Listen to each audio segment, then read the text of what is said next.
بسم اللہ الرحمن الرحیم۔ ہدایہ ثانی کا سبق ہے ولا يجمع بین الاختین نکاحا ولا بملک یمین وطیا لقوله تعالی وان تجمعوا بین الاختین ولقوله علیہ السلام من كان يؤمن بالله واليوم الآخر فلا يجمعن معه في رحم أختين فإن تزوج أخت أمة له قد وطئها صح النكاح لصدوره من أهله مضافا إلى محله، وإذا جاز لا يطأ الأمة وإن كان لم يطأ المنكوحة لأن المنكوحة موطوءة حكما، ولا يطأ المنكوحة للجمع إلا إذا حرم الموطوءة على نفسه بسبب من الأسباب فحينئذ يطأ المنكوحة لعدم الجمع وطيا ويطأ المنكوحة إن لم يكن وطئ المملوكة لعدم الجمع وطيا إذ المرقوقة ليست موطوءة حكما۔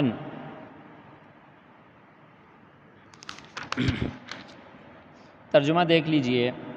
ولا یجمع بین الاختین، اور کوئی آدمی جمع نہیں کر سکتا بین اختین، دو بہنوں کو نکاحا نکاح میں، ولا بملک یمین، اور نہ ملک یمین میں جمع کر سکتا ہے وطیا، دونوں کو وطی میں، لقولہ تعالی، اللہ تعالیٰ کے اس قول کی وجہ سے، وَأَن تَجْمَعُوا بَيْنَ الْأُخْتَيْنِ، اور تم پر حرام قرار دیا گیا ہے کہ تم دو بہنوں کو ایک نکاح میں جمع کرو، وَلِقَوْلِهِ علیہ السلام، اور نبی صلی اللہ علیہ وسلم کے اس قول کی وجہ سے، مَن كَانَ يُؤْمِنُ بِاللَّهِ وَالْيَوْمِ الْآخِرِ، کہ جو آدمی اللہ پر اور قیامت کے دن پر ایمان رکھتا ہے، فَلَا يَجْمَعَنَّ مَعَهُ فِي رِحَمِ أُخْتَيْنِ، تو وہ اپنا پانی دو بہنوں کے رحم میں جمع ہرگز نہ کرے۔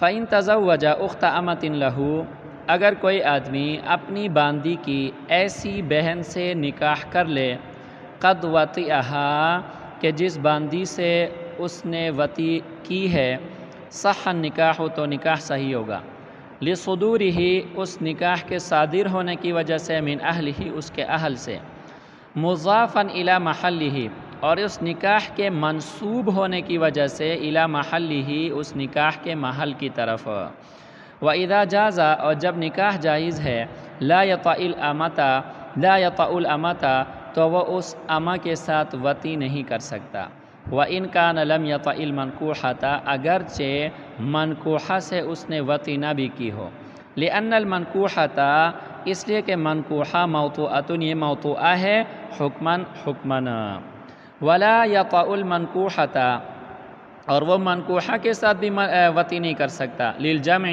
جمع کی وجہ سے، جمع بین الاختین کی وجہ سے، الا اذا حرم الموطوءة، سوائے اس کے کہ وہ موطوءہ کو حرام کرے، علی نفسہ، اپنے نفس پر، اپنے آپ پر، بسبب من الاسباب، اسباب میں سے کسی سبب کے ذریعے سے، فحینئذ، اس صورت میں، یطأ المنکوحة، وہ منکوحہ کے ساتھ وطی کر سکتا ہے، لعدم الجمع وطیا، وطی میں جمع کے نہ ہونے کی وجہ سے، وَيَطأ الْمَنْكُوحَةَ، اور وہ منکوحہ کے ساتھ وطی کرے گا، إِن لَمْ يَكُنْ وَطِئَ الْمَمْلُوكَةَ، اگر اس نے مملوکہ کے ساتھ وطی نہ کی ہو، لِعَدْمِ الْجَمْعِ وَطِيًا، وطی میں جمع دونوں کے نہ ہونے کی وجہ سے، إِذِ الْمَرْقُوقَةُ، کیونکہ جو اس کی مملوکہ باندی ہے، جو مرقوقہ ہے، لَيْسَتْ مَوْطُوءَةً حُکمًا، وہ حکماً موطوءہ نہیں ہے۔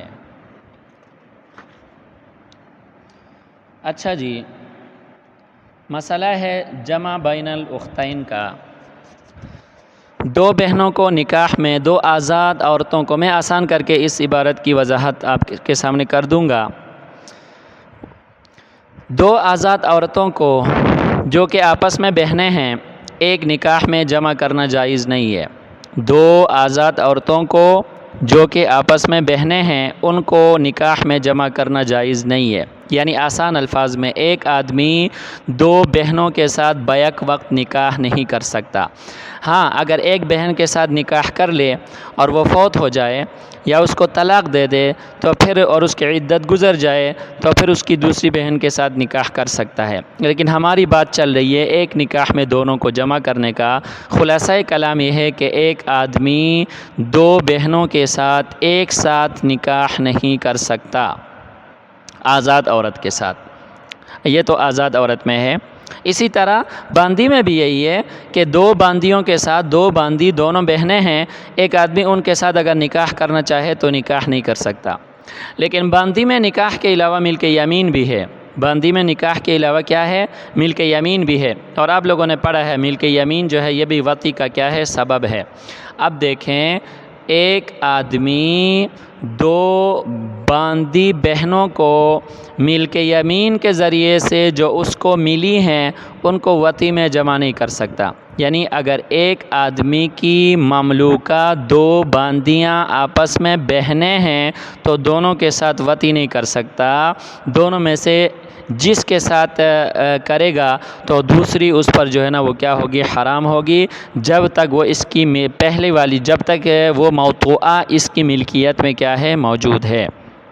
تو آسان الفاظ میں خلاصہ میں نے آپ سے عرض کر دیا کہ دو آزاد بہنوں کو یا دو باندی بہنوں کو نکاح میں تو جمع نہیں کر سکتا۔ اسی طرح دو باندی بہنیں اگر کسی آدمی کی ملک میں ہو تو ان دونوں کے ساتھ وطی نہیں کر سکتا، وطی میں دونوں کو جمع نہیں کر سکتا۔ دلیل ایک تو قرآن کی آیت ہے، اللہ تعالیٰ نے فرمایا وَأَن تَجْمَعُوا بَيْنَ الْأُخْتَيْنِ، اللہ نے تم پر حرام قرار دیا ہے کہ تم دو بہنوں کو جمع کرو۔ تو اس میں دو بہنوں کو نکاح میں جمع کرنا بھی اس کے اندر شامل ہے، کیونکہ یہ کیا ہے؟ عام ہے، آزاد عورت کو اور نکاح کو بھی شامل ہے۔ اسی طرح ملک یمین کے ذریعے سے جو آدمی باندیوں کا مالک بنتا ہے ان دو بہنوں کو بھی وہ کیا ہے؟ ان دو بہنوں کو جو کہ باندی ہیں اور ملک یمین کے ذریعے سے آدمی ان کا مالک بنا ہے اس کو بھی کیا ہے؟ شامل ہے، کیونکہ ان دونوں میں نکاح میں اور ملک یمین میں جو ہے نا وہ کیا ہے؟ مناسبت ہے، اشتراک ہے۔ مناسبت اور اشتراک اس طرح ہے کہ نکاح کے ذریعے سے بھی آدمی کیا ہوتا ہے؟ ملک بضاع کا مالک بن جاتا ہے، اور ملک یمین کے ذریعے سے بھی آدمی ملک بضاع کا مالک بن جاتا ہے۔ تو اس لیے ان دونوں میں جب اشتراک ہے تو حکم بھی دونوں کا کیا ہوگا؟ ایک ہوگا۔ دوسری دلیل نبی صلی اللہ علیہ وسلم کی یہ حدیث ہے کہ آپ صلی اللہ علیہ وسلم نے ارشاد فرمایا کہ جو آدمی اللہ پر قیامت کے دن پر ایمان رکھتا ہے تو وہ اپنا پانی دو بہنوں میں جمع نہ کرے۔ اب اس پانی کے جمع کرنے کی بھی دو صورتیں ہیں، ایک تو نکاح کے ذریعے سے دو بہنوں کو اکٹھا نکاح میں لے، یا دو باندی بہنیں جو اس کی ملکیت میں ہیں ان کے ساتھ اکٹھا جو ہے وہ کیا کرے؟ جمع کرے۔ تو دونوں صورتیں جو ہے نا وہ اس کے اندر کیا ہیں؟ داخل ہیں۔ اچھا آگے ایک اور مسئلہ ہے فَإِن تَزَوَّجَ أُخْتَ أَمَةٍ لَهُ، کہ ایک آدمی کی ملکیت میں ایک باندی ہے اور اس باندی کی دوسری بہن کسی اور کی ملکیت میں ہے۔ کسی اور کی ملکیت میں نے اس لیے کہا کہ اپنی مملوکہ باندی سے تو نکاح کرنا جائز بھی نہیں ہے، اپنی مملوکہ باندی سے نکاح کرنا جائز نہیں ہے۔ اس لیے میں نے عرض کر دیا کہ ایک بہن جو کہ باندی ہے وہ اس آدمی کی ملکیت میں ہے اور اس کی دوسری بہن کسی اور کی ملکیت میں ہے، اس کی دوسری بہن کیا ہے؟ کسی اور کی ملکیت میں ہے۔ اب اس باندی کا مالک اس کی دوسری بہن جو کسی اور کی ملکیت میں ہے اس سے نکاح کرنا چاہتا ہے، اسے کیا کرنا چاہتا ہے؟ نکاح کرنا چاہتا ہے۔ یعنی اگر کوئی آدمی اپنی باندی کی بہن سے نکاح کرنا چاہے تو فرمایا کہ پہلی بات یہ ہے کہ صح النکاح، نکاح صحیح ہوگا۔ نکاح کیا ہوگا؟ صحیح ہوگا۔ کیوں صحیح ہوگا؟ لصدورہ من اہلہ، نکاح کا صدور اس کے اہل سے ہوا ہے کہ یہ آدمی بھی نکاح کا اہل ہے اور وہ باندی بھی نکاح کا کیا ہے؟ اہل ہے۔ مضافا الی محلہ، اور نکاح کا جو صدور ہوا ہے نکاح کے محل کی طرف اس کی نسبت بھی جو ہے نا وہ کیا ہے؟ صحیح ہے اور درست ہے۔ سمجھ میں آئی کہ نہیں آئی؟ اب دیکھیں یہ آدمی جس باندی کے ساتھ نکاح کرنا چاہتا ہے محل نکاح بھی جو ہے نا وہاں پر کیا ہے؟ صحیح اور درست ہے، تو کوئی مسئلہ نہیں، یہ نکاح ان دونوں کا آپس میں ہوگا۔ اچھا جی، جب نکاح ان دونوں کا آپس میں ہوا تو آگے اس کی ملکیت میں جو باندی موجود تھی اس کی دو صورتیں ہوں گی۔ کتنی صورتیں ہوں گی بیٹا؟ 2 صورتیں ہوں گی۔ وَإِذَا جَازَ لَا يَطَأُ الْأَمَةَ وَإِنْ كَانَ لَمْ يَطَأِ الْمَنْكُوحَةَ، سمجھ میں آ گئی کہ نہیں آئی؟ اچھا جی، اس میں جو ہے نا پہلی صورت کا بیان ہے۔ کس کا بیان ہے بیٹا؟ پہلی صورت کا بیان ہے۔ پہلی صورت یہ ہے کہ اس نے اپنی مملوکہ باندی کی جس بہن سے نکاح کیا ہے، اپنی مملوکہ باندی سے اس نے وطی کی ہوگی، یعنی وہ موطوعہ باندی ہوگی۔ موطوعہ باندی کی بہن سے جب اس نے نکاح کر لیا، اب یہ اس موطوعہ باندی سے نکاح نہیں کر سکتا، اس موطوعہ باندی سے اس موطوعہ باندی سے یہ وطی نہیں کر سکتا۔ اگر اس موطوعہ باندی سے اس نے وطی کی تو گویا کہ اس نے 2 بہنوں کو کیا کیا؟ جمع کیا۔ 2 بہنوں کو جمع اس لیے کیا کہ یہ تو موطوعہ ہے پہلے سے، اس کے پاس موجود ہے، اور جو منکوحہ ہے وہ بھی موطوعہ کے حکم میں ہے۔ جو منکوحہ ہے وہ بھی موطوعہ کے کس میں ہے بیٹا؟ حکم میں ہے۔ منکوحہ موطوعہ کے حکم میں اس لیے ہے کہ نکاح یہ سبب ہے وطی کا۔ نکاح کس کا سبب ہے؟ وطی کا سبب ہے۔ تو یہاں پر سبب جو ہے وہ مجازاً مسبب کے معنی میں استعمال ہوا ہے، تو اس کا اگر اعتبار کیا جائے تو منکوحہ حکماً موطوعہ ہوگا۔ منکوحاً حکماً کیا ہوگا؟ منکوحہ حکماً موطوعہ ہوگا۔ تو ایک تو یہ باندی جو اس کی ملکیت میں ہے یہ موطوعہ ہے، سمجھ میں آ گئی کہ نہیں آئی؟ اور دوسری جس کے ساتھ اس نے ابھی نکاح کیا ہے، تو نکاح کرنے کے بعد وہ گویا کہ حکماً موطوعہ ہو گئی، سمجھ میں آ گئی کہ نہیں آئی؟ تو اب یہ جو اس کی اپنی ملکیت والی باندی ہے، اس کے ساتھ وہ وطی نہیں کر سکتا تاکہ جمع بین الاختین لازم نہ آئے، اور منکوحہ کے ساتھ بھی وطی نہیں کر سکتا کیونکہ اس کی موطوعہ بہن جو ہے نا وہ اس کے پاس ملک میں موجود ہے، سمجھ میں آ گئی کہ نہیں آئی؟ تو اس صورت میں بھی جو ہے نا دونوں بہنوں کو جمع کرنا لازم آتا ہے۔ تو اب یہ آدمی کرے گا کیا؟ اب یہ آدمی یہ کرے گا کہ یہ اپنی موطوعہ باندی کو کسی طریقے سے کسی سبب سے اپنے اوپر حرام کرے گا۔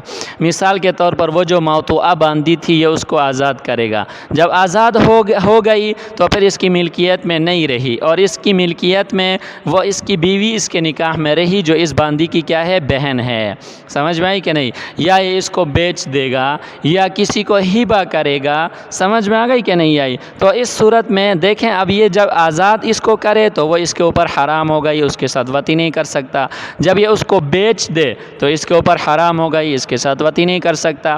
یا یہ کسی کو ہبہ کر دے اور اس کی ملکیت میں دے دے، اس کے حوالے کر دے، موہوب لہو اس پر قبضہ کر لے، تو ایسی صورت میں بھی یہ اس کے اوپر حرام ہو گئی، اس کے ساتھ وطی نہیں کر سکتا۔ تو جب یہ اس کے اوپر حرام ہو گئی تو اس کے نکاح میں یہ ایک باندی رہ گئی جو اس کی کیا ہے؟ منکوحہ ہے۔ یہاں تک بات سمجھ میں آ گئی کہ نہیں آئی؟ اچھا جی، آگے دوسری صورت اس میں یہ ہے کہ وَيَطَأُ الْمَنْكُوحَةَ إِن لَّمْ يَكُنْ وَطِئَ الْمَمْلُوكَةَ، یہ اس کی ملک میں جو باندی تھی وہ موطوعہ نہیں تھی، یہ دوسری صورت ہے۔ پہلی صورت یہ تھی کہ اس کی ملک میں جو باندی تھی وہ موطوعہ تھی، موطوعہ کی بہن کے ساتھ اس نے نکاح کیا تھا، تو جب تک موطوعہ کو آزاد نہیں کرے گا، اس کو اپنی ملکیت سے نکالے گا نہیں، تو اس کی منکوحہ بہن کے ساتھ وطی نہیں کر سکتا۔ یہ مسئلہ ہم نے بیان کر دیا۔ اب دوسری صورت یہ ہے کہ اس کی یہ جو باندی تھی یہ موطوعہ نہیں تھی، موطوعہ نہیں تھی۔ جب موطوعہ نہیں تھی تو پھر اس کی بہن کے ساتھ جو نکاح کیا ہے تو اب اس منکوحہ کے ساتھ وطی کرنا اس کے لیے جائز ہوگا، اس باندی کو، اس پہلے والی باندی کو آزاد کیے بغیر، اس کو بیچے بغیر، اس کو اپنی ملک سے نکالے بغیر، کیونکہ وہ موطوعہ نہیں ہے۔ وہ کیا ہے؟ موطوعہ نہیں ہے۔ جب وہ موطوعہ نہیں ہے تو پھر اس کی بہن کو جو اس نے نکاح میں لیا ہے تو اس سے جمع بین الاختین لازم نہیں آیا۔ پہلی صورت میں جمع بین الاختین لازم آتا تھا کیونکہ وہ باندی بھی موطوعہ ہے اور اس کی بہن جس کے ساتھ اس نے نکاح کیا ہے وہ بھی حکماً کس کے حکم میں آ گیا تھا؟ موطوعہ کے حکم میں آ گیا تھا، تو جمع بین الاختین وطیاً اس میں لازم آ رہا تھا۔ تو اس لیے ہم نے وہاں پر قید یہ لگائی کہ منکوحہ کے ساتھ وطی صرف اس صورت میں کرے گا کہ اس موطوعہ کو کسی طرح اپنے اوپر حرام کر دے، چاہے اس کو بیچ دے، چاہے اس کو آزاد کر دے، چاہے کسی کو ہبہ کر کے اس کے قبضے میں دے دے۔ لیکن اگر وہ پہلے والی باندی جو اس کی ملکیت میں تھی وہ موطوعہ نہیں تھی، تو پھر جو ہے نا اس کی بہن جس کے ساتھ نکاح کیا ہے بغیر اس باندی کو آزاد کیے، بغیر اس کو اپنی ملک سے نکالے، اس کی جو بہن ہے جو اس کی منکوحہ ہے اس آدمی کی، اس کے ساتھ یہ وطی کر سکتا ہے۔ اذ المرقوقۃ لیست موطوعۃ حکماً، کیونکہ جو مرقوقہ ہے جو اس کی اپنی ملکیت والی باندی ہے وہ حکماً جو ہے نا وہ موطوعہ کے حکم میں نہیں ہے، حکماً موطوعہ کے حکم میں نہیں ہے۔ تو جب وہ حکماً موطوعہ کے حکم میں نہیں ہے تو اس کو ہم موطوعہ نہیں کہیں گے، اور اس کی بہن کے ساتھ جو اس نے نکاح کیا ہے تو یہ جمع بین الاختین والی صورت اس میں نہیں بنتی۔